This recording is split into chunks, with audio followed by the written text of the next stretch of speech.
প্রধান বিচারপতির সঙ্গে জেলা বিচারকদের ভার্চুয়াল বৈঠক শেষ। বৈঠকে উপস্থিত ছিলেন নির্বাচন কমিশনের প্রতিনিধিরাও।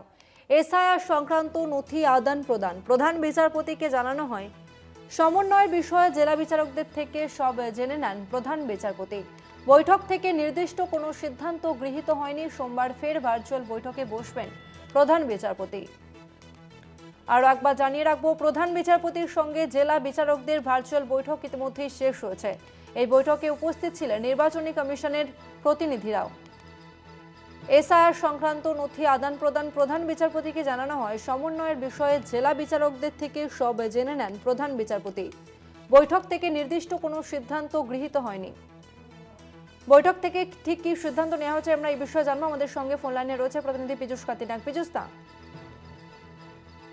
দেখো, প্রধান কলকাতা হাইকোর্টের প্রধান বিচারপতি এবং রেজিস্ট্রার জেনারেলের সঙ্গে যে ভার্চুয়াল বৈঠক ছিল সমস্ত জেলা জজেদের, সেই বৈঠকে মূলত আজ জেলা জেলা ভিত্তিতে নির্বাচনী আধিকারিকদের সঙ্গে জেলা জজেদের কি কথোপকথন হয়েছে এবং তাদের কাছ থেকে এসআইআর নিয়ে তারা কি নথি আদান প্রদান হয়েছে বা কিভাবে তাদের সেভিং হয়েছে, এই সামগ্রিক বিষয়ে তারা প্রধান বিচারপতিকে অবহিত করে এবং প্রধান বিচারপতিও তাদের কাছ থেকে পুঙ্খানুপুঙ্খভাবে প্রতিটি বিষয় তিনি জেনে নেন।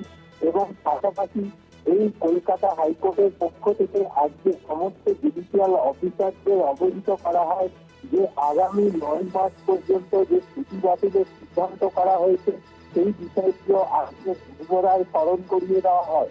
এছাড়াও এই বৈঠকে জেলা জজেরাও এই কাজ করতে গিয়ে কি কি সমস্যা বা তাদের বিভিন্ন প্রশ্ন তারা তুলে ধরে।